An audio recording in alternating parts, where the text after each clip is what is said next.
Donc papa penza sengi pena mabondeli. A sengi pena mabondeli parce que l'heure est grave. L'heure est grave, mais l'heure est aussi au rendez-vous. Bana bangate Ngai diangenda molimo santu boye bisabango ngai ndeki mbangu kiangani molimo mosantu. Voilà. Parce que papa diangenda kuntima molimo mosantu. Mengai kimbangu kiangani molimo mosantu. Oi, kumzunde. Bopanza sango na mokili mobimba ngai mfumwa longo yo bolukaka bobo sosolinda bino ejali ya bomwana.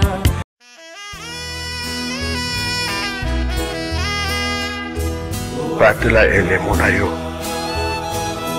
batela kondima na yo, ata komekama ta bitumba oyo etangami mokili eningani mabota na mabota bakoya awa koluka ngai Nzambe.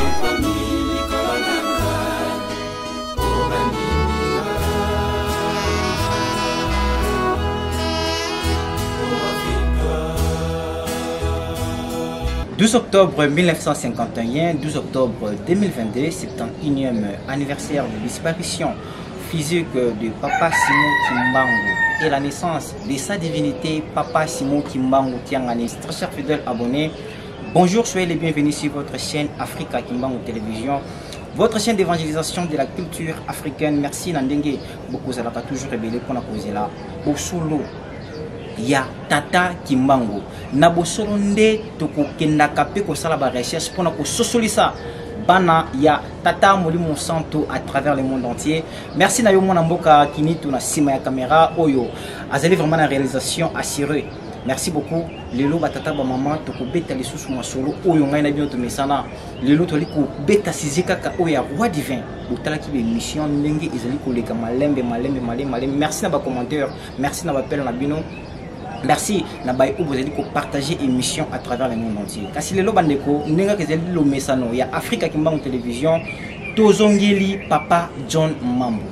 Papa John Mambo azali papa okozala kana biso toujours na Africa Kimbangu Télévision na yende tozali kobeta continuité ya les rois divins ou eningisi mokili mobimba etindi ete na basira na mai ba benga bakebisa biso pona nini toli kobimisa pasi mo Kimbangu les rois divins toyebi ete likambo malamu e dérangeaka ba diabolo yango na etindi ki bango ete ba benga bakebisa biso pona makambo te les rois divins kasi biso to baki ete kombo o to kotika ngote to komimango kino mokolo Nzambe akobenga milimo na biso poete amunisa biso kembo na ye yango ta mama oje mission s'il vous plaît partagez makamba kitoko yango nde bayini bazali kaka ko sala poete likambo oyo kuya kasi to simana vraiment na ngoi poete to ba ninto ki ko sala pona ko seplisa Nzambe Molimo mo Santu.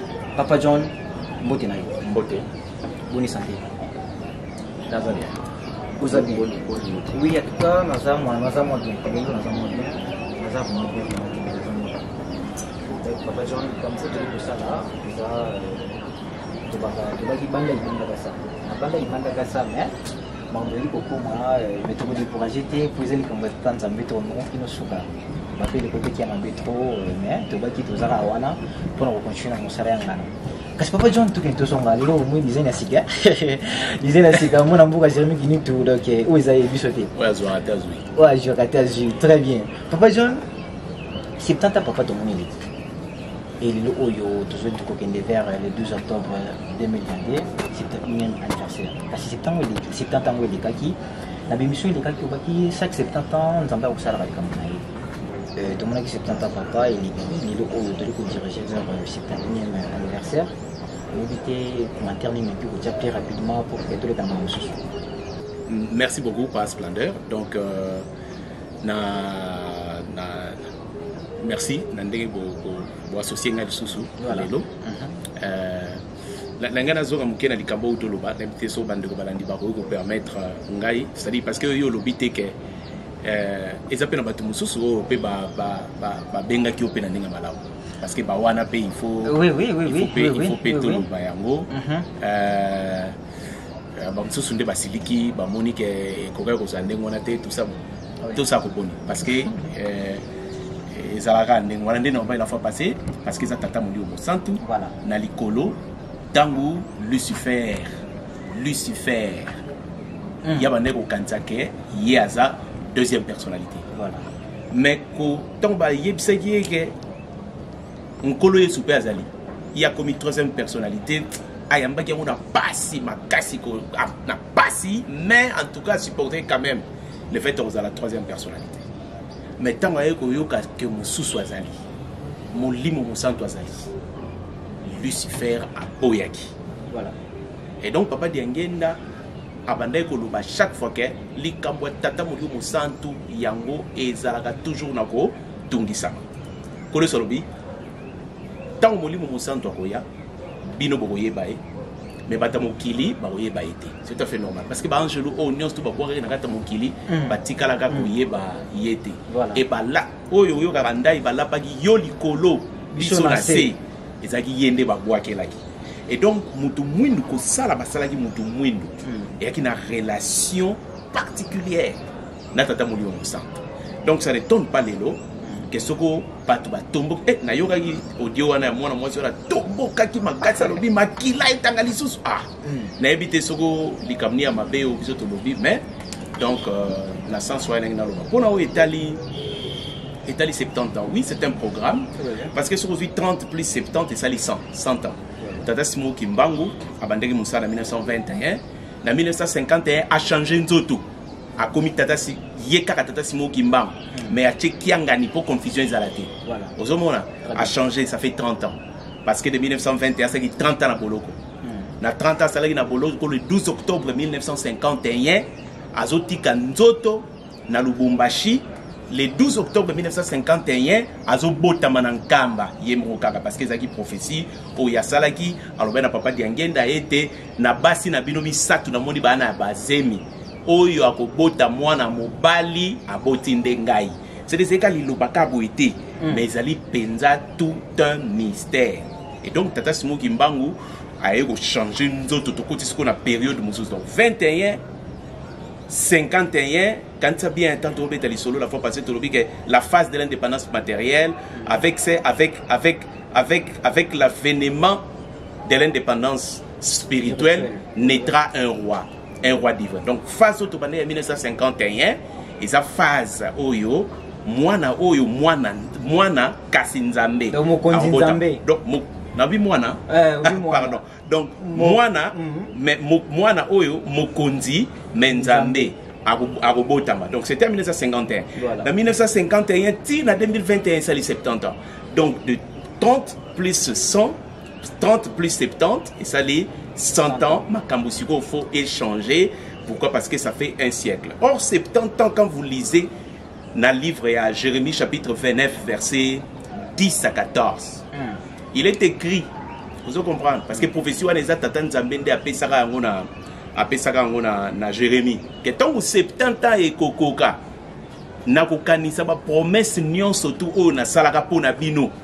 Parce que ça ba promesse ya mabete kasi ça ba promesse à kitoko. D'ailleurs na kolongola bino na boumbu, c'est-à-dire na 70 ans, na kolongola bino na boumbu na okekota bino na mboka ya, na mboka elaka, mboka ya promesse. Pourquoi? Parce que baka na boumbu na Babylone. Na kota bino na mboka elaka, mboka oyo na lakela gibino. Ça c'est première phase. Donc na phase oyo, papa Diangenda kunti babandaka toujours koloba ete mboka elaka, mboka elaka, mboka elaka. Oyebi nzemu Kimbangu naponi yopo batela bapate nanga okomisa bango kino mboka ya elaka. Donc mboka elaka eza mboka esika o biso to bimaka ne bandeli na semolwanza. Vous comprenez? C'est-à-dire mboka elaka to bimaki yango sur le plan matériel, kutu mingi mingi te. Mais plus to bimaki yango sur le plan spirituel de to bimaki, parce que tu vas sur le talingi bukanda Genèse, au monde que balobi Nzambe a tchaki des chérubins na ba épée na bango flamboyant pour na barrer nzela po ete bakoko na biso bazonga lisusu te wapi na nzinga ya tata moli au centre. Donc mboka elaka o biso tozotonga tokozonga yango lisusu na molimo. Vous comprenez? Donc ceux qui t'ont confié en fait tant bat bakufaka tant bat bakufaka bakendaka kuna. Vous mona tant bat bakufaka bakendaka kuna bawe ya bokili mobimba ezala mundele ezala mutu mwindu ezala soko nani ozala mukonzi, ozala pauvre, ozala qui que ce soit, quand vous mourrez, vous découvrez le mystère de l'au-delà. Parce que c'est comme ça, est-ce que vous comprenez? Très bien. Donc, je voulais dire que Sikaboye toko kota na mboka elaka elo de bimsep sukuna kindo kimte bimsep sukuna yango no moni tata Simo Kimbangu na 1921 vous comprendre na 1921 na mois de mars avant banda musala na le 6 avril 1921 liboso kanga bandoki wapi na Kimiala. Voilà. Du coup poto kota c'est-à-dire indépendance spirituelle au pepe na wa liboso batu nyonso to basela kindoki batu nyonso ba bandoki batu nyonso basela rose croix franc-maçon maïkari ba science nyonso eza obscure ba science nyonso eza occulte ba science wana nyonso ebundisaka mutu mwindu et frenaka développement na et frenaka progrès na ndenge papa Simon Kimbangu ni yemo walo bango à chaque fois soki kindoki kote na famille kindoki memara pauvreté voilà. Et memara sous-développement et memara koufa surtout soki koti na bana mike parce que mon amuke a ko discerner ma bena malamuté donc mboka elaka otozo kende ko kota mboka isika pa bimisa so metobima poni tobima pona kindoki donc batata na ba mama ozomona na isika oyo biso tozo kende 70 ans loko ekoki elaka yango emonani mboka elaka yango emonani même kandane lobika mboka elaka abina yebi ba promesse nyonso na lakaki pona bino ba promesse ya mabete me ya kitoko balakela ki mutu mwindu 3 quarts balakela ki mutu mwindu akoma mundele akoma mutu mwindu 3 quarts ya ba invention. Donc parmi biso ba savant ba mona c'est-à-dire ba oyo ba osana pouvoir scientifique na lembo ba savant au papa lobelaki na 1960 que ceux qui ba pesaki kaka alina bisa 40 savants. Oui, non avant goût. Wana ezaki avant goûter parce que programme ebebaki na 60. Donc en 1960 papa lobaki a préparé déjà 40 savants. Oyaye 40. Mais le la président Kasavubu na législature na ye na lobela bongo bato sakate malheureusement au bilembo wana nyos tout moyen et ça là ezalité vous comprendre nde zongaki mais sika boye misala wana nyos molimo eromona na yo mais pour mona na yo il faut indépendance spirituelle donc sikoyo tokobi na phase oyo tata molimo mosantu nzambe mokunzi nzambe alingo kota biso na mboka elaka mais il faut tout se préparer il faut tout mi bongisa na molimo il faut tout mi bongisa pe na bomoto parce que ce côté koninga na erozala donc voilà à peu près 70 ans isa programme merci oyo ba papa bachaki voilà. na subase yango na chapitre je remis chapitre 29 verset 10 à 14. Merci beaucoup Papa John. 70 ans il y a programme il y a sa divinité Papa Simon Kimbangu kiamani. Kakanenge tulobaka awa masami za rakati tutambula kapina hypocrisie. Kasi tubimisa kama kamko ekusunga yo ekusunga ngai pote kimia ekota na mokimo bandenge tata muri mo centre ali ko senga biso toujours mabondeli pamba te yenda ko mona kaliboso ibisika toujours kindi. Tango kolobaka yango askotia kama ina mona kote yango pe biso bapandisa mona ye tokoza kaona toujours pona kupanza sango yanga na etango muri mo centre. Papa John je dis qu'on directement dernièrement tout ce qu'on a inauguration il y a Ratelki Brazzaville il y a Ratelki Brazzaville en tout cas bah tout vraiment bah tout nous semble qu'il y a ça et mingi comme on a radio télévision qui m'a c'est la partie à Brazzaville makambo mona ki ba image yo ki ba audio to et comment qu'on ndenge ni pas tout le canal moment les comme na ndenge en direct quand en direct à partir à Brazzaville cérémonie nyo surtout ndenge les kaki ti na ndenge ministre la ya média ya communication Arena et Kokata Ruban, nous avons tout suivi. 2 minutes, papa John, l'impression à les années pour la journée. L'impression à les bien positif. Parce que les mots même de l'Axaka et l'Axaka Colombe. Donc, le fait que on va Israël banane na bon pour la bango ezalaki babane kocha pa témoin pa mabanga comme témoignage vivant. Soro ba yebi ke esika oyo likambo salama kiawa ba osani ba redresser pierre ba place wana batikali ko kakolongo mafuta etikali libela na libela pona nini parce que c'est le témoignage vivant ya likambo esalamaka esika wana. Voilà. Donc et pas na biso le pierre vivante eza bandako. Enfin je vais dire pas bandako ba édifice C'est-à-dire, ça dépend, il y a une structure où papa peut loger dans un édifice. En l'occurrence, Netiratel qui s'y connaît, papa a fongoli en mais et ali na kati, il y a lancé, il y a dynamique, il y a programme où il y a zana ngo pour na ko sikola, pour na ko kangola, le 3 Congo. L'émission a tolobagi likambu. Papa kata na ngambo Brazzaville pourquoi?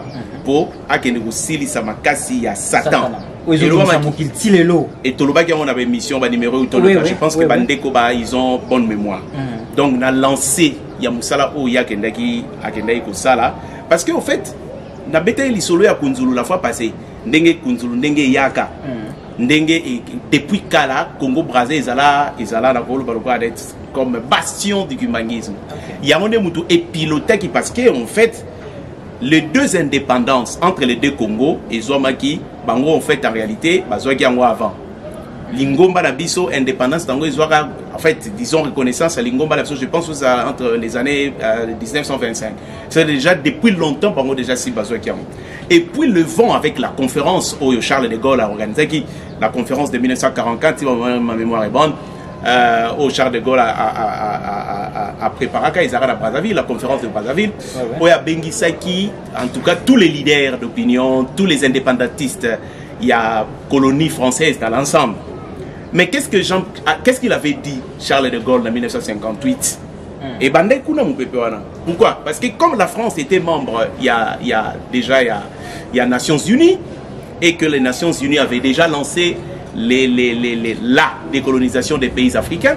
Donc Charles de Gaulle a évoqué qu'avec la conférence de Bandung, où il en 1956, donc au moni, disons, instrument que finalement, Kwame Nkrumah, comme il a participé à la conférence en Bandung, quand il est venu, en 1958, il a alors organisé la conférence panafricaine, où il y a Accra, où Lumumba Kendaki, tout ça. Mais Charles de Gaulle, déjà en 1958, c'est à Brazzaville qu'il avait déclaré.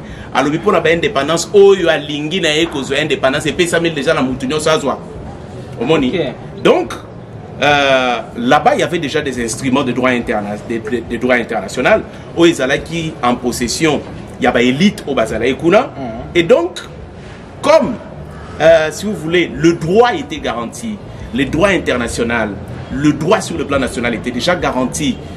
Sur le plan national, na Congo-Brazzaville, du coup, biso a restriction je vous rappelle que déjà, c'était interdit pour même évoluer na Congo-Belge, à la charte, il y a déclaration universelle, il y a droit de l'homme. Donc c'était très difficile, c'était très compliqué.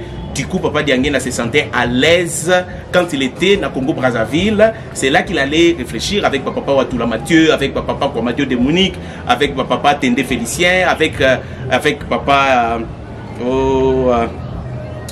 Papa Samuel Batouba, donc toute cette élite aux États-Unis dans Congo Brazzaville, parce que ici c'était impossible. D'abord pour ma fonction, ça allait occuper dans il y a bureau, il y a gouverneur général, mais aussi parce qu'il y avait beaucoup de restrictions, beaucoup d'interdits. Alors à la Congo Brazzaville, donc ils allaient toujours bastion pour le développement du kimbanguisme pour le 3 Congo. Donc voilà à peu près, mes impressions sont positives. Merci beaucoup pour l'intervention dans l'IOP, l'impression au Papa John. Tous les côtés la Mokili, vous allez toujours pour bouger, vous allez couper ça des gens sombres. Ah ouais, le 6 octobre, tout ce que on a été, il y a et oui, Papa John. Et puis si sommes on a sans la on a Monica ba image on a Monica commentaire na bato oyo ibazala kana Luanda na Mbanza Congo. Batindelinga Papa John et c'est un tout malili. Nzite on est quoi les sous? Oui, pour vous qui corona na des étapes. Et le lo quoi? Papa John, là sans la qui na section ngati. Section ngati. Papa John tout qui n'est non tozonga. Pardon papa na ngai. Ah oui, coïncide qui papa ndo bimasu libanda te. Les jours papa bimi libanda, les jours j'étais on est quoi qui. Et puis papa na malobana dimanche tout koyoka. Mabondi les makasi. Papa John sangwana ils ont comme non ndengeni. Et pourquoi il y a un cours on a explication claire. Papa John occupe au pisa biso avant tous les kamakamu supo ah wa tu rappelles pour ça bosso papa ngai. Yalanku eza nzete alelote. Eza presque vestige moko ya suka parmi ba vestige autotika na ba valeur autotika na après ndako nkulu ndimbi et puis tozala nzete wana yalanku. Natanga banko pour la chose ça rappelle parlement munene bako na so bandoko à chaque fois que les kambondo ça bango passe ba okende ko sangana tout autour ya yalanku pona ko lobana. Vous comprenez, pour la solution à problème. Mais il y a là une particularité. Particularité, ce qu'on a ici, ma casse, ce qu'on a ici, étape yanzete. Donc, ce qu'on a ici, mon étape à mon événement. Mon kondi. À Kokoya, to mon kondi, mon kwa kochama. Ou alors, événement goya. Mais selon, c'est-à-dire, grandeur, il y a un logo, il y a Kokoya ça. Vous comprenez? Grandeur, il y a un logo, il y a Kokoya ça. Il y a un déterminé envergure, taux dimension, il y a événement où il y a ça. Tu as les cam où il y a ça. Du coup, l'inquiétude doit les justifier. Et ça, normal. Okay. Même normal. En 2018, c'était la même chose. Oui, oui. Puisque en 2018, je me souviens que c'est qui va étape et mi-balé. Oui, oui. Et donc, et ça le 13 décembre. Et ça là qui le 13 décembre.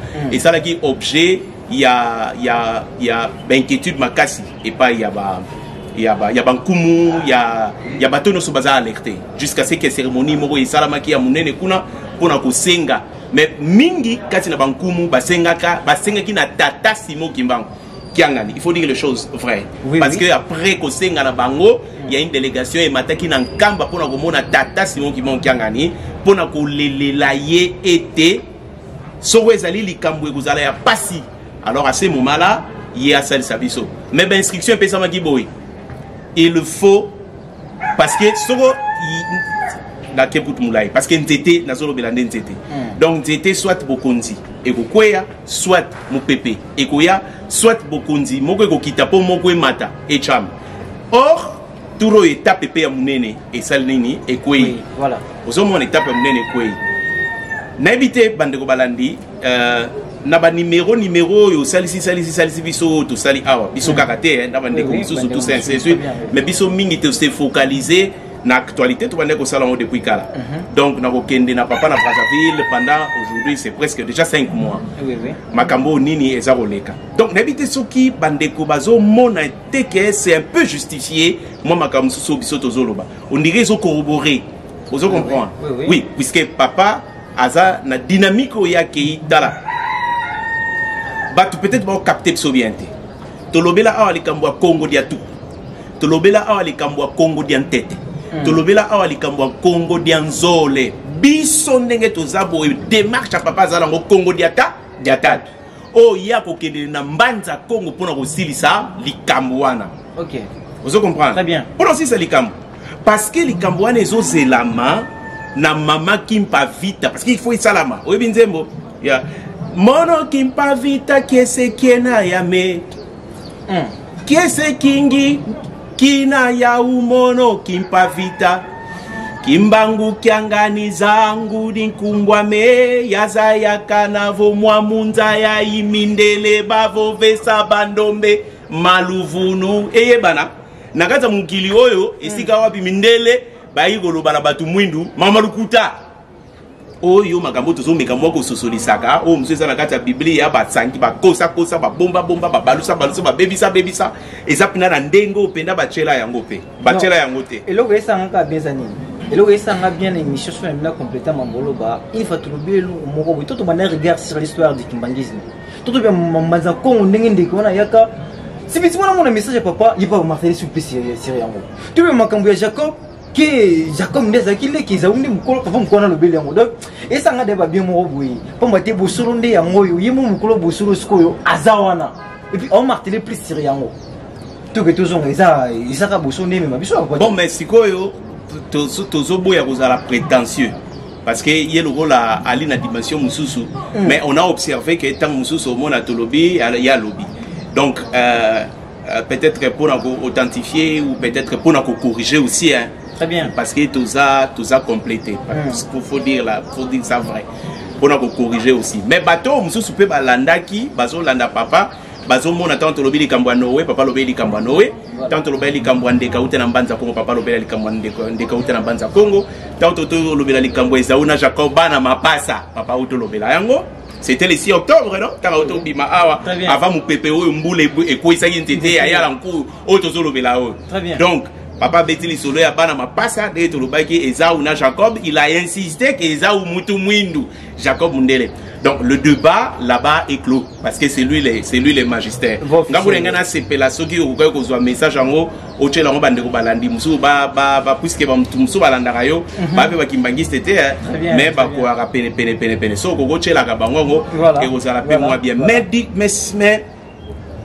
na bande ko loba que donc likambo et ali awa tolobaki misato donc mine Congo dia tout Congo Diantete, Congo Dianzole, papa zo préparé sur la Congo Diatatu et Sika Oyo, CK, Confédération des États Congo, c'est-à-dire Bissonde, Togozala, une organisation politique, une organisation, enfin, l'organisation régionale.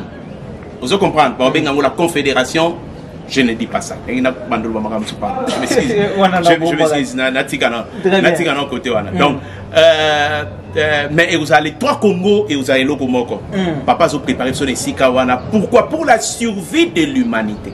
Mais on ne peut pas comprendre l'avènement du Congo dia Tatou. Si tu comprends les Sikanini Touta quitté. Vous avez Biso Touta na Semoluanza. Et Sika Basalaka Moutunankamba. Même si le contraire, ça n'existe pas. Donc, Moutou Basala qui est en Kamba, mais on a parce qu'il y a des volumes auto qui on a. Donc, on va parler de ça. Vous comprenez? Très bien. Mais moi qui pas vite à lobby, na message nae nani wabandila kumbwa me mwamu wafilika mpila ntinu kiangani me bandila kyo ndana kanisa kikombo na nga lelo na mokili Afrique ndenge ntinu kiangani me bandila kyo puse likambo roi divin tolo bango batusu wala ksaso musapi ntinu kiangani ça veut dire le roi kiangani ozomona nani wabandila kumbwa me mwamu wafilika mpila ntinu kiangani me bandila kyo mulenda tulampe kimpa vita mundi tusu. Donc nani akanisa ka kombo nanga awa na bi place nazo kenda je ne suis pas évadé. Nani akanisa ki kombo nanga awa na Afrique ndenge oyo le roi kiangani akanisi yango pe akwa ko cha kombo nanga kimpa vita na valeur. Qu'est-ce qui s'est passé en parlant de Yalankou? Maintenant je pense que ça devrait être... c'était quand l'année, j'ai oublié. C'était 2016. 2015-2016. Bandego Balandio, Bana Mbanza Congo. Ils peuvent corriger. Mais je parle na Liwaya Papa Nunez. Nzete pe Kouyaka. Quand on était Kouyaki, papa a eu un entretien avec ma ressortissant à Mbanza Congo Nankamba. Mais il ne savait pas tant que papa tenu par ma question. Papa ne s'était pas encore révélé. Après moi, tant que papa nous n'est au Koufa. Papa n'a culte matinal. Il a dit ouvertement que nous étions au Kweyaki Mukondi. Oyo Akitaki à Kweyaki à Koufaki et Zakinde papa nous n'est. Et donc ma cambouille parce que papa nous n'est va recevoir qui mission à papa na en marge de la conférence internationale en 2006 na le révérend professeur Joachim pour ba kende ko luka isika nini mama kimpa vita ozo comprendre c'est-à-dire na kwimba isika nini likambwana ba tumbaka ye salamaka. Alors ils sont partis jusqu'à Kwimba. C'était une très grande mission. Mais avec la prière et tout, mama kimpa vita s'est révélée à la barreau. Ils ont vu les lieux. Alors, tant que papa rapport après la conférence, papa est investir papa Nunez dans une nouvelle mission. Quelle était la mission? Papa Lobaki n'a papa Nunez maintenant chaque le 2 juillet parce que Makimpa Vita a été brûlé sur le budget le 2 juillet 1706. 1706. Le 2 juillet 1706. Okay. Donc, alors à partir de ce moment-là, papa il sait qu'il faut ça la au pèlerinage pour Matarakuna mais aussi en guise de pardon. Papa nous n'est à Kolaki à Kitato à Komaki déjà mounou. Mais chaque le 2 juillet, il devrait faire Mbanza Congo et Volulu ou bien Mbanza Congo Kwimba et sika oh mama Kimpa Vita Tumbaka na Baburona. Et donc il a fait ça pendant des années jusqu'à ce que finalement étape Ekwe papa Lobi. Qu'est-ce que je veux dire? Je veux donc dire que des événements peuvent nous guetter à l'intérieur, tout comme à l'extérieur. Vous comprenez? Donc ça dépend. Du coup, mais oyo nature nangoti. Mais voilà ce qui se passe. C'est que 71e anniversaire, puisque chaque fois que Sogol et Laka est coquille, maintenant il y a le cycle. On a parlé la fois passée d'un cycle à centenaire, et c'est là il y a 6 avril 2022. Mais cycle à 70 ans, et qui depuis aussi est là le 12 octobre, parce que 70 ans, ils ont une année de libération, ils ont une année d'entrée. Voilà. Parce que c'est ça les 70 années. On peut ajouter année de révélation. Vous comprenez? Oui, année de révélation, année de... Ainsi, le peuple Congo doit être préparé aux événements futurs. Au moni, yo toloba que papa a fait autant de jours en Obimate. Et puis maintenant, il nous exhorte à la prière. Très bien. Le Golanzete Kouei, il nous exhorte à la prière. Tout bon de la makasi. Pour les kamnayo et les kate. Potangu et lokwane kokita. Boum! Yo ninganate et memayoti. Voilà. Vous comprenez? Voilà. Parce que libération nyon tout et zagana sekous, vouloir ou pas. Parce que Mikhail Gorbatchev avait dit en 1990, il avait dit que de toutes les façons, la prochaine domination pour le millénaire à venir sera la domination africaine. Et cette domination sera tenue par un grand leader noir qui sortira du centre de l'Afrique. C'est important. Mais Bobo Kondia, Tata Simon Kimbangwe Mata, Bobo Kondia Yomutu Mwindoué Mata, il y a une série d'événements, vous comprenez, qui vont venir tomber sur nous. Du coup, il faut biso tous à la alerter. Parce que mi pepe oyo ya mi pepo ezo ya liboso ba tata na ba mama eza ya kosaka na ngote yoga na yemba te to yemba ki chukwana mvula ya moto ekonoka kolongola batwa mabe mvula ya moto ekonoka. Et papa en a parlé pour dire vrai. Il nous a corrigé parce que la fois passée, on a dit que Mboula ndema ndeko moto, mais alobi moto ndeko kita et suyo tu es calciné. Mais maintenant on se pose la question, il s'agit de quoi? Est-ce que c'est le ciel qui va s'ouvrir ou il y aura de raids aériens? Non, Billy Kamte. Mais s'il y aura des raids aériens, mais ça sera entre qui et qui? Oui. Est-ce que vous comprenez? Très bien. Parce que maintenant, les Kamboizundongana Awa, c'est d'abord la libération de la RDC. Oui. Problématique, vous comprenez, congolo-rwandaise ou bien rwando-congolaise, pose des problèmes à toutes les sphères d'influence du monde. Aujourd'hui, la Chine guette. Aujourd'hui, la Russie guette. Aujourd'hui, les États-Unis guettent ce qui se passe au Congo. L'avancée a réussi. Vous comprenez? Ils ont inquiété les Américains qui veulent aussi reprendre le carré. C'est très important. Mais dans l'entretemps, ils ont beaucoup de moko oyo yangonde bango bazako guetter que beaucoup de gens ko monanate parce que so beaucoup de gens monani c'est la liberté, c'est la libération de l'homme noir. Et cette libération de l'homme noir est inévitable parce que ko salama. Mais à quel prix? Aujourd'hui aussi, il y a un conflit nucléaire qui nous guette. Regardez ce qui se passe en Asie mineure. Regardez les Camboyo, la Corée du Nord a essayé de faire. Le tir, il y a missile balistique pour intimider le Japon que la Corée du Nord a fait. Regardez la réponse des États-Unis avec Séoul. Regardez la Chine, la problématique de la Chine et de la Thaïlande avec l'implication des États-Unis. Regardez la guerre russo-ukrainienne. Batata la maman. Place au bisoto komi foye banzambe na yo azaka wapi parce que ça ne blague pas parce que pendant longtemps bakimbangiste ba lobby on nous prenne comme des fous au point que ba message écouté yo msotindelenga ya moi c'est à ton bon qui a ningani azu une peve na mona une peve akata ba biso azeka emo pété ba misi pas nda ngebe non parce qu'il pense que en parlant comme ça il nous font non pas du tout pour peut-être couper sa réponse rapidement bon coco bande ko bazimba o batu bazo yoka bonkoko ya batu mwindu a été incarné par Tata Simon Kimbangu. Très bien. Parce que dans Katinga, ça a chuté. Une minute, s'il vous plaît. Mais pour prouver, 1980, Pape vient ici. Ok. Na beta de ali solo ana. Tant que Papa Koutiana Papa Diangenda ba ki na makambo bango bale ba solo laki. Mais Pape va aller en 1900, va aller na Kenya pour aller déclarer en 1980 dans Jeune Afrique que Dieu est noir et que Jésus-Christ est africain et que le noir devrait retourner à leur authenticité. En d'autres termes, le chercher à leur authenticité. Ça veut dire qu'on loukaye na bonkoko na bango. Mais le Dieu noir, l'Africain, le Jésus africain, c'est qui? Puisque les lots, ils ont l'ingomba mokote et tatolaka, nkoloye sumutu mwindu, kebakimbangiste, on va ça la même marche à Noël. S'il y a un Jésus noir, ou bien le Jésus que nous connaissons, le Seigneur révélé dans une des églises ici, qui vient nous dire, sinon, bah, tatala, bah, maman, l'heure est grave. Très bien, l'heure est grave.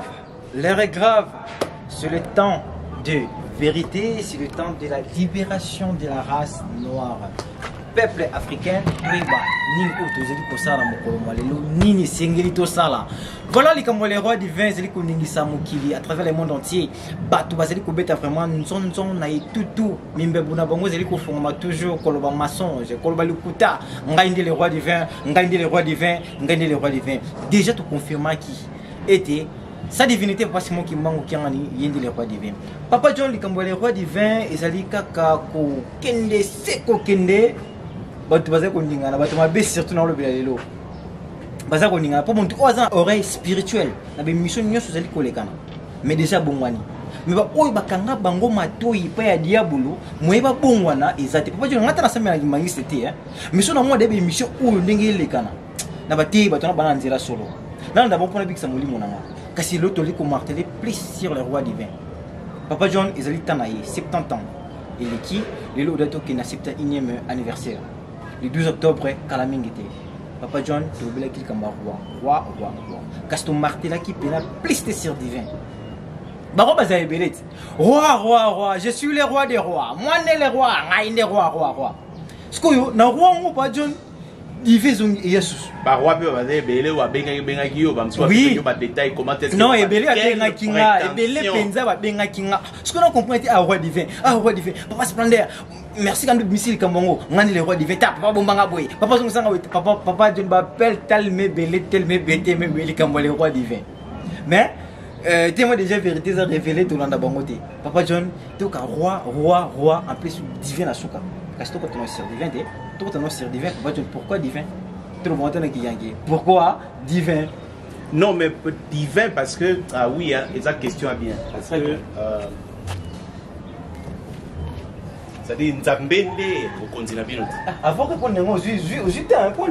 Oui, parce que oui, n'est-ce que la fois passée, Bakambo, et son bango, n'a eu qu'à sengo na mawa. Très bien. N'a eu qu'à sengo na mawa. Donc, roi divin. Pour n'y faire le bakande. Face au satara na roi pamba, parce que atisu divin na suka. Papa diangenda kuntima. Azobeta lisola lo yabe. Parce que tant que au kanga Tata Simon Kimbangu, landa bien bandego banda balandi balanda bien. Très bien. Tant que au kanga Tata Simon Kimbangu le 12 septembre et pas il y a agent territorial Snock na makanisi na eti tanga so ya wana bapesa ki consigne. Bapesa ki consigne na commissaire de district monsieur Deleval. Awa yozo kende kuna Simon Kimbangu azala nzete moko, il faut prendre ça. Nzete wa les amis parce que tout ça mission sont balé. Nzete ya Tata Simon Kimbangu ba ba oni. Voilà lulendo. Nzete wana faut kende koposa na nzete wana te. Vous comprenez? Donc, Snock Tangoya, il s'est accaparé pour Tata Simon Kimbangu, Tanga Moni Makansabi, à Kenandimba Makondo. So, Kenan Kamba, c'est au flanc gauche. Au Moni, so, côté la première poste. Voilà. Nzela et Kena, na droite, où est contourné, Kenan Dava Jeteki.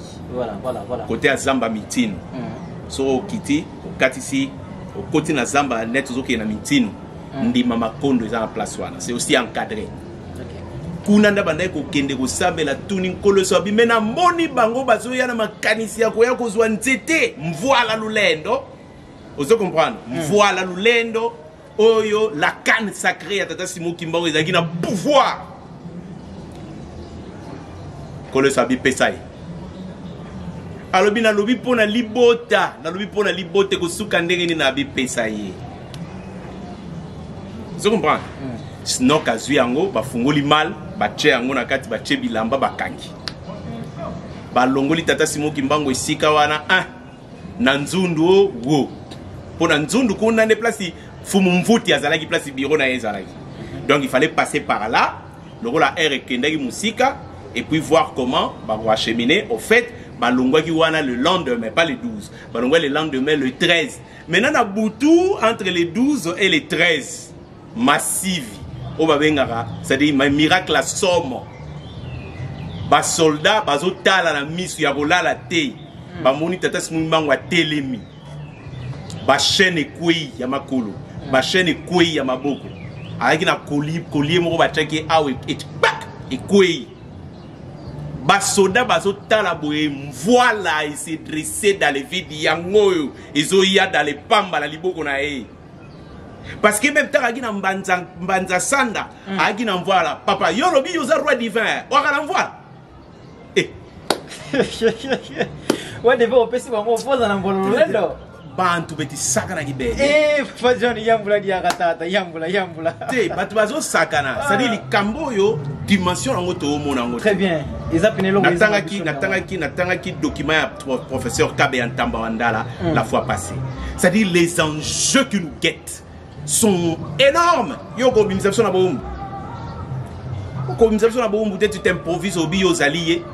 Est-ce que c'est par ta propre conviction maternelle, plutôt ta propre conviction psychologique, je sais pas moi, charnelle, ou tu penses vraiment être toi? En fait, papa, quand tu as dit yo, il t'a dit que yo, ton baki na mbanza sanda. Ceux qui me voient la télémie, pour me voir là, peut-être beaucoup de savent, on a de peu en peu parlé, de moins en moins on parle de la canne sacrée.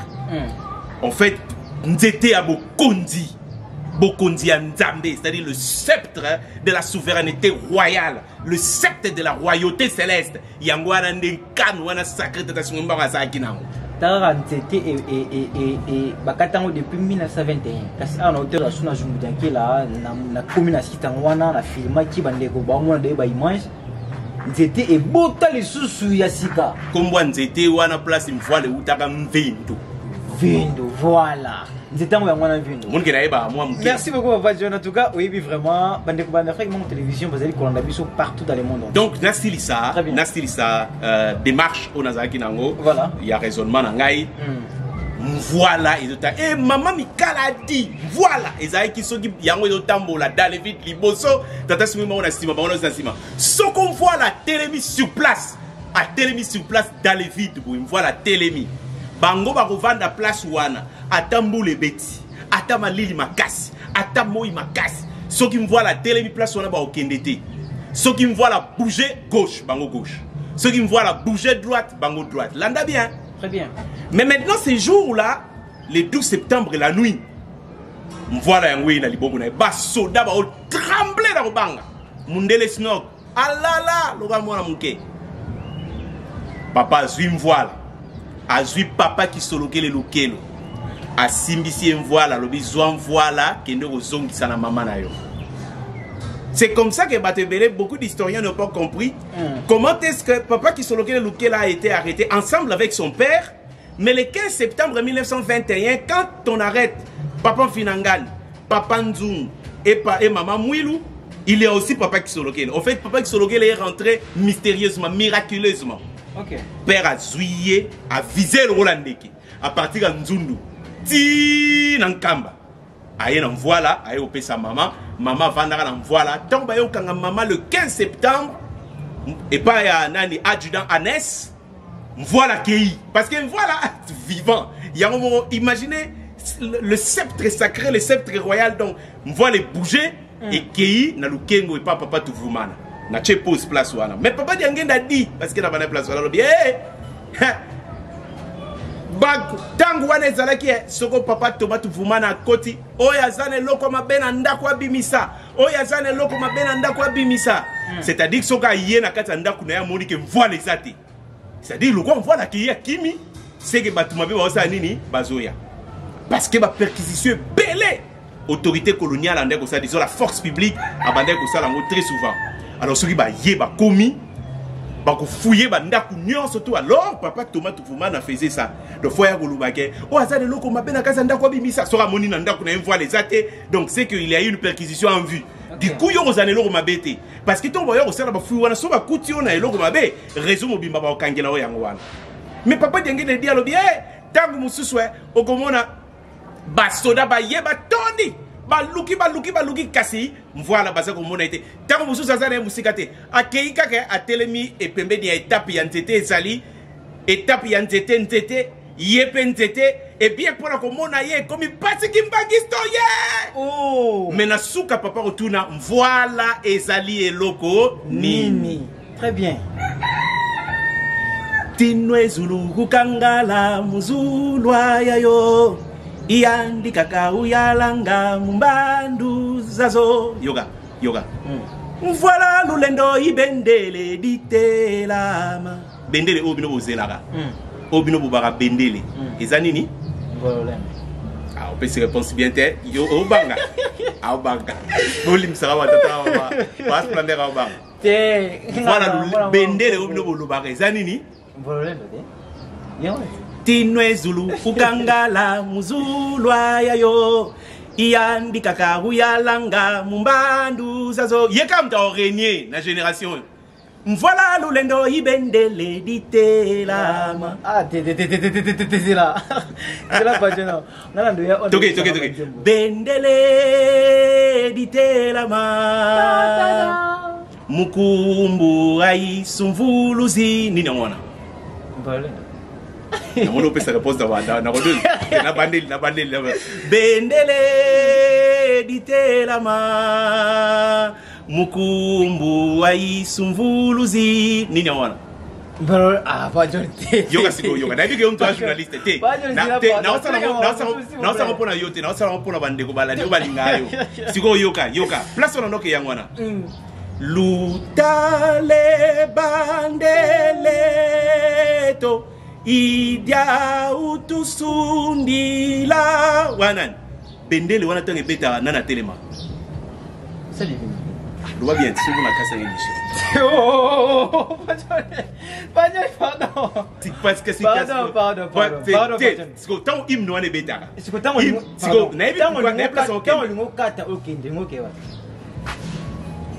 anala kina pona on voilà on a pris une télévision ils allaient ambiance ya bana manzambe talakaka c'est le 1e anniversaire de sa divinité Nzambian Pongotolendo les paracles du monde les dit au-delà de toute l'imagination papa Simon Kimbangu qui a gagné les paracles bon tu as une question fous-moi Zulu fous-moi Toto tu vas continuer tikana na pour yo tu as une question na cité au même en divin ba John toko takana divin ko odi ma musika nazo ngasko na batiste nanga kala ba John toko na mamba divin temo lo la côté une émission au muninga kino il faut nano zakani nazala ba John nazaka ni nazala ba question na poser au répondre nanga d'accord ba John s'il vous plaît bande ko mona vraiment masamuté ezali ambiance tubai mamba divin le oyo likambuza di ko sala rage na mukina kyo ba tu vraiment ba lobi belé ba John bino bobi papa Simon Kimbangu yindi le roi divin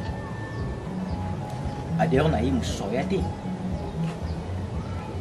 le oyo question na poser pena au répondre nango ba papa ba sanza nzoto le oyo pe papa Simon Kimbangu kianga na kyoza ati c'est que le roi divin ebunga te le roi divin ebunga te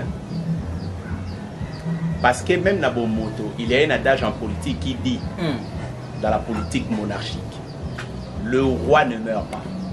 Il y a un slogan, le roi est mort, vive le roi. Il y a un attention. So moni moano ya zo kunda roi. Yende mdaza roi. Parce que le roi n'a grandeur na. na prestige na statut na ye ya son statut majesté. Vous comprenez? C'est-à-dire, un simple sujet ne peut pas l'enterrer. Même si son fils est fils prince dans la cour, mais il est aussi sujet du roi. Parce que le roi n'est égal qu'à lui-même. Donc vous ne pouvez pas enterrer le roi si vous n'êtes pas son successeur. C'est comme ça que le roi prend toujours toutes les précautions de désigner déjà un successeur qu'on appelle fils héritier. C'est un prince qui sera l'héritier. C'est-à-dire, prince wana déjà, abandaka mouke. En fait, mouke, parce qu'il va, lui, enterrer le roi. En fait, qui enterre le roi? Mais c'est le roi. Donc, ça ne peut pas être que le roi est mort, on enterre le roi. Ensuite, on se démerde à trouver son héritier. Non, ce n'est pas respecter les statuts prestigieux, le statut royal du monarque. Du coup, parce que le statut wana est un statut à part entière. Il est tellement particulier que si vous pouvez, en fait, en réalité, on ne traite avec un souverain dans sa souveraineté et dans ses attributs de souveraineté qu'en étant dans l'espace de la souveraineté. Parce que si vous n'êtes pas vous-même un souverain à venir, vous ne pouvez pas le faire. Du coup, Mokondi, Oyakundaka Mokondi, de Oyaza Mokondi. Du coup, le roi n'est pas mort. Le roi n'est pas mort. Donc si vous dites, le roi est mort, mais vive le roi. C'est instantané. Est-ce que tu vois ça? Très bien. Donc pour dire la question là, ça c'est carrément sur le plan des organisations royales. Mais pour te dire que Tata Simon Kimbangu Molimo Mosantu ne meurt pas. Tata Simon Molimo Mosantu ne meurt pas. Est-ce que Molimo Mosantu a beaucoup fait? Question, oui, il faut que oui. Non, attendez. Je sais que tu as une hypocrisie. Très bien. Il faut le dire, papa à l'Obango à chaque fois. Voilà. Parce que papa Diangen da kuntima Molimo Mosantu. Mengai Kimbangu Kiangani Molimo Mosantu. Oh, comme sonde. Bopanza sangona mokili mobimba. Ngai mfumwa longo yo bolukaka. Bobo sosoli na bino ejali ya bomwana. Mais bo sosoli ya bomwana oba oloba o ezani. Ne pas servir Dieu en esprit. Yango moni nkolo so bagi bino bozo kokobila nzambe na montagne yo to na nino na ba vrai adorateur na ngana tango ya suka adoreront Dieu en esprit et en vérité. C'est-à-dire, l'esprit reste esprit, ne change pas hier, aujourd'hui et éternellement, surtout que c'est la source de tous les esprits, les Saint-Esprits. Il peut donc changer de corps, mais ne meurt pas. Et il change de corps, mais ne meurt pas. À moins qu'il y ait alors un autre secret qui nous est caché jusqu'à aujourd'hui. Mais jusque-là, il y a Ibaki Abike, Naomi Botasuna 1918. Mais en 1910, tant que étoile Bimaki constellation, la comète d'Allais. Abina Romi Botasuna 1918. Et en 1918, papa Diangenda Botami. Mais alors qu'en 1913, 2 ans plus tard, plutôt 3 ans plus tard, Abina camarade Naye, Simon de Pemba. Et Ngwazi, Ano Benge Bongo, Ndoi. Yeba Kengai, Nkolo et Swaponi Ngai. Na mikolomi ke awa na kubanda ministère moko ya munene sango na ngeke no mokili mobimba kasi ba okanga ngai tango ba okanga ngai yo komona pasi mingi okolela okoyoka mawa na kokene na mokili ya musika mais après okoyoka sango ke na kufi mais tango okoyoka sango ke na kufi yo komitungisa na mana yo te parce que tango na kokufa na kokufa te mais na ozala de retour na nkamba. Est-ce que vous comprenez? Très bien. Parce que déjà, merci beaucoup pour cette question, puisque la question tourne les banderoles roi, mais divin d'être sollicité. Très bien. Donc on a dit que l'accès divin, la naissance de cet enfant divin. Parce que jour où on a 1951, le 12 octobre, papa Simon de Pemba camarade Nayazo Sarclé Matiti. ayoka ka voix ya mukolo metanga baluki atali mwana moko ya muke aobenga ye ngwazi ayebi ke mutanda obenga ngaboy masa na ngai banda ministère mindele batomboka bakanga ye. Vous comprenez? Akenda 30 ans de prison. Abio na yebisaka yo ke mukolo yo kasango ke ngai na kufi na ngai te menaza de retour na nkamba ngai yo na yewo yebisa yo mazo mona mwana à peu près âge ya 7 ans 8 ans aolobane mais ngai yo na kufi na ngate na yeka kolaka yo parce que na kesi ko na nkamba. Alors papa Simon de Pemba tanga yo ki bongo akoti na ndako azuba cadeau. On parle de la naissance d'un enfant divin au Tobenga Molimo Monsanto. Très bien. Mais est-ce qu'à Koufa, mais ouais, surtout au Tobenga pas si mon à Koufa, mais avec la bota. J'ai démontré la fois passée que lui il a le pouvoir de se régénérer. Il a le pouvoir de se donner la vie et de reprendre sa propre vie. Très bien. Si tu te prépares, bien. Ouais. Donc, attention, ici, est-ce que c'est la prémonition? Est-ce que tu es en train de dire que papa est prêt à nous quitter pour donner... Non, je n'ai pas dit ça. C'est juste que j'ai posé une question, papa. Ok, ça. Donc, voilà à peu près. Donc, pour couper court, non. C'est-à-dire, ce sera toujours lui. Les Kimbagis, mais en esprit. Parce que ils m'adoreront en esprit et en vérité. Voilà. Mais ils adorent en esprit. Ils ont adoré Papa Diangena Kuntima. Mais ils adorent aussi Papa Simon Monkangani. Parce que c'est la même personne spirituelle. C'est le Saint-Esprit, mais avec deux identités citoyennes différentes. Vous comprenez? Très bien. Mabotana mabota. Bako yanankamba. Bako tunabino. Wapinzambe na bino bana bobangate ngai diangenda molimo santu boyebisa bango ngai ndekimbangu kyangani molimo mo santu mibuka yata tanfumwa longo. Papa John Mambo. Oui, mais il faut pas kimbangiste pour Hermo boye. Il y a tellement de missions comme tellement trop na toile, na YouTube, na réseaux sociaux. Au point que kimbangiste ba sentir celui qui bombango. Lona pour yo, bana na rappel la wana. Ah, t'es là pour y gambo. Lona émission lona c'est pas normal casse point ni. On vous mise ça motuya un peu sur yembi mingi. Baba koyembeza kobundila mibale bana bobangate ngai diangenda molimo santu boyebisa bango ngai ndekimbangu kyangani molimo mo santu mibuka. Voilà, mibukama ya mwana ezali mibukama 71e anniversaire de sa divinité Papa Simon Kimbangu Kyangani. Papa John meka qu'on se suit ça kende vers mbotama Simon Kimbangu. S'il vous plaît Papa John. Allez plus rapidement vers naissance, il y a Papa Simon Kimbangu Kyangani. 2 minutes, 2 minutes, pour se solliciter en gros, pour te jeter monsieur Papa John, et c'est bien, de ne pas marteler sur plaisir ma bonne délit. Alors que vous sentez que tout le temps, Papa John. Oui, je sais. Tout le temps, donc c'est plus ça, pour première rencontre, on a vu sur le couteau, et ça rend le tendele. Mais monsieur Koya, tout bête, puis moi, sur le tendele, on a au bon délit. Na le tendele, na ma bonne délit, il faut le dire. Oui, na le tendele, na ma bonne retraite. Tout vous sentez que tout ça va en retraite. Mais, Mikolo Koya, tout bête, nous payons sur le tendele, on a au bon délit. Papa, 5 bisous, ma bonne délit. Ils ont abandonné comme jusqu'à présent, il y a des kimbangistes et des non-kimbangistes. Et belé P, bazana posa bon délit, n'engi ba kimbangiste ba bon délit la caméra, bazali koko mati. C'est pour ça que John a mission Koya, n'engi papa sing ma bonne délit à travers le monde entier. Toko marteler surprise sur ma bonne délit. Betaka naissance il y a papa Simon Kimbangu 2 minutes pour que tu continues mission mon colombo. Entre temps moi on boka zeko c'est déjà. Oui, avant la betel solo na 2 minutes p. Donc papa penza sengi pena ma bonne délit. A sengi pena ma bonne délit parce que l'heure est grave. L'heure est grave, mais l'heure est aussi au rendez-vous.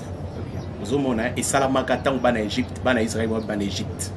Vous comprenez? Très bien. Conscientisation ezaki makasi, mobilisation ezaki makasi. Ma bonne délit ezaki makasi. Ko bobo mantaba, bozo signe bochana ba porte plutôt ezaki moi na même, bochana ba signe rouge na porte pourtant anja koleka.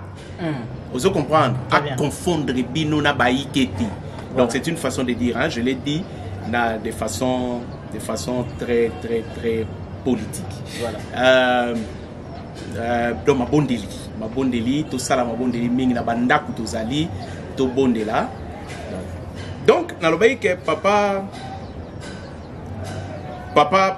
Simon de Pemba azui ba biloko tant azui ba cadeau pour Monique camarade c'est souvenir oui basola on a 2013. Vous comprenez? Très bien. Basola en 2013. Alors que déjà en 1951 en mois d'avril papa Diangenda a obtenu qui permission et pas à Mukonzi naé monsieur Peigneux à partir de Luabu pour agene kotala papa Simon Kimbangu na boloko papa Simon Kimbangu le père le prisonnier. Je suis dans l'histoire. Très bien. Alors pour papa Simon Kimbangu a Sengaki agena besoin kutana mwana e basolo là. Ndé na rencontre na bango na rendez-vous na bango wana il y avait un interprète qui était là pour renseigner l'autorité coloniale mais na makabo bando son interprète on comprendre était. En fait, un interprète a eu comme Makamoussous. Makamoussous est l'Obama, il n'y a pas de Makamoussous. Ndé na rendez-vous, na rencontre, on a dit Tata Simon Kimbangu et papa Diangenda boy. Alors, baranaye, moi Makambu, moi comme il valait Misatu Mine. Mais na Rosali Kambomotuya, où il y a un cadre à papa.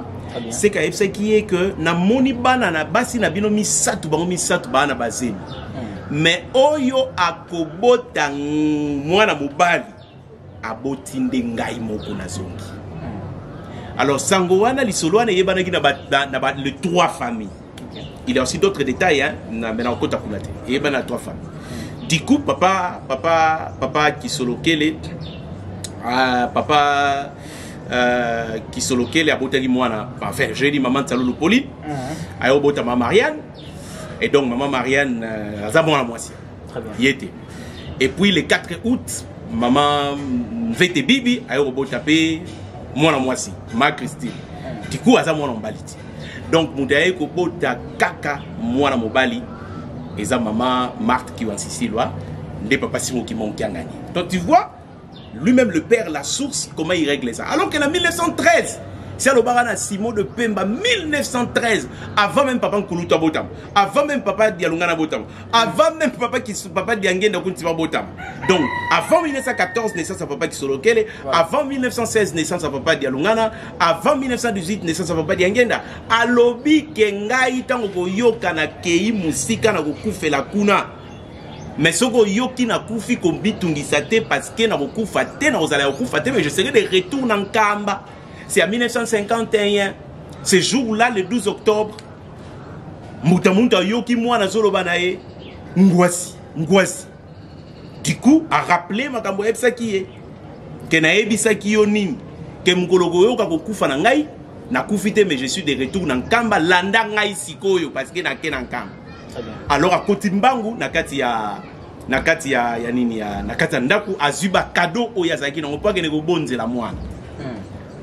Mais si on a nzela tango azo ya nzoka na Kamba quelque chose se passe. C'est que maman qui wan Sicile moi nazo bimate.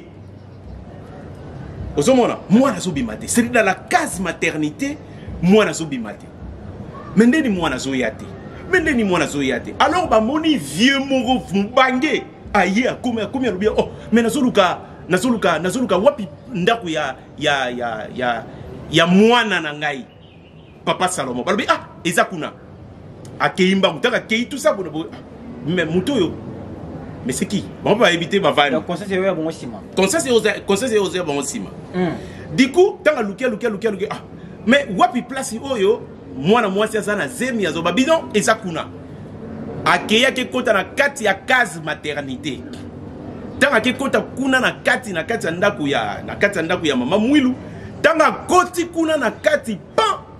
Bango ba sutu muki babi o mais muto kuti kuna ndengeni ba telemi balandi to balandi boye tala mwana yo ba simba zo mana mwana oh mais nini abito mutu mo koti awa mutu ba mbe avite to moni mutu te si mutu auto lekawa a lekawa koti biso na kati mutu lekawa auto kota na kati ndavite biso to auto mona to moni mutu te mais bazo bimana na bébé abotami mais na nzela kuna Papa Simon de Pemba azoyana bakado na koyaka azoyaka nanzela kutani na papa di tuka Pierre ya Malanta. OK. Boni yo malamu. OK wa tenga na kenan Kamba ba pesinga sango ke tata Simon Kimbangu apesinga sango ke azogi kuna na nkamba mwana bota mukuna ezaye yangwana nazuba meme oyo nazokende pona bonzela ye onenge samanga tanga kolo yeso mais ye papa Simon de Pemba non mais ngai pa uti ko yebisa ngai yango na mimba cadeau bango mibale inde à quelques centaines de mètres batala boye bamona papa Samuel Matuba oya boko ya Brazzaville ye bazo yaka pena meme na ye oh et boni bino eh bien ndenge nini on a kena nkamba ok na nkamba po albi tata Simon Kimbangu ayebisi ngai ke azongi na nkamba kuna abotami yango nazokende pona kende ko bonzela ye na papa Dituka Pierre na papa Simon de Pemba na papa Samuel Matuba bango misatu bakei baye ko koma na nkamba tant bakutana maman Mwilu azui mwana le petit Simon le fils roi né en 1951 après l'acquisition dans le baguette la fois passée des indépendances en 1948 3 ans plus tard azui mwana atel papa Simon de Pemba alobi boyoka ki sango ke mobali na ngai akufaki mais mobali na ngai akufaki na yete après prière hein ben bon on a bonné mobali na ngai akufaki na yete mobali na ngai yeyo azui apesi na maboka papa Simon de Pemba ndoi na ye qui a reçu la prophétie en 1913 s'il vous plaît. OK. En 1913 s'il vous plaît. Vous comprenez? Donc du coup tata Simon Kimbangu azongi. Mais il prend maintenant le nom en fait tata Simon Kimbangu qui a gagné au babaki saki tant Mobutu asala ki makambu ya recours à l'authenticité o tozwaki bakombo ya bonkoko na biso. Ye mo akomaki Mobutu Kukungbendu wazaba CCC Kukungbendu wazabanga et batu bazuisi ba postero ba c'est comme ça que papa Simon Kimbangu a reçu kombo ya Kiangani le nom de son père. Mais sinon il est né Simon Kimbangu. Très bien. Il est né Simon Kimbangu. Papa Simon Kimbangu Kiangani, le révélateur de choses cachées. Sa divinité, le roi divin.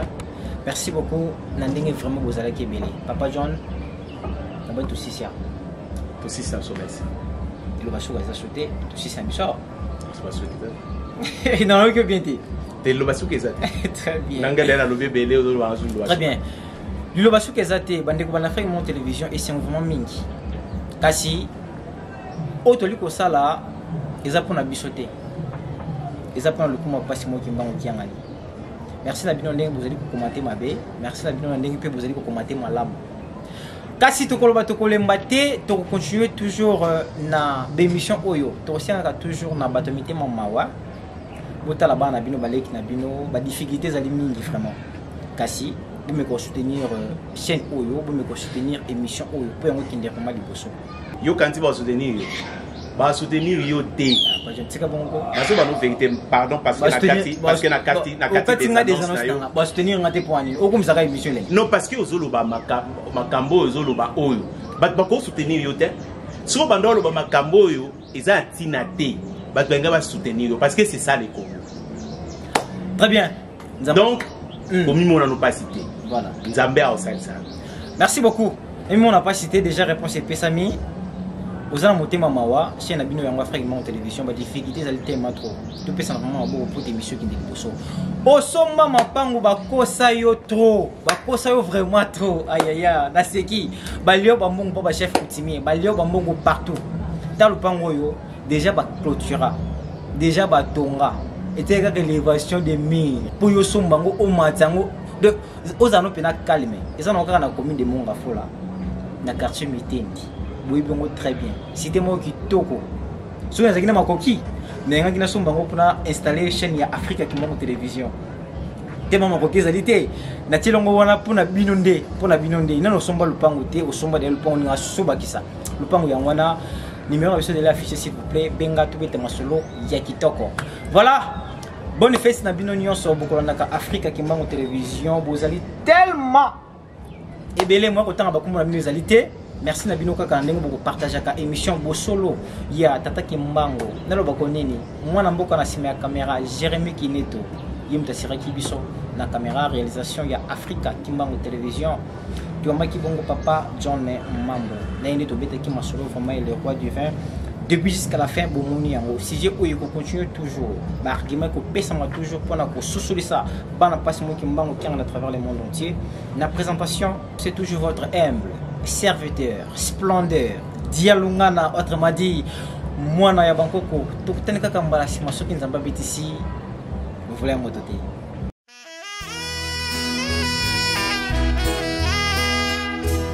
Batela elemo na yo, batela kondima na yo, ata komekama ta bitumba oyo etagami mokili eningani mabota na mabota bakoya awa koluka ngai Nzambe.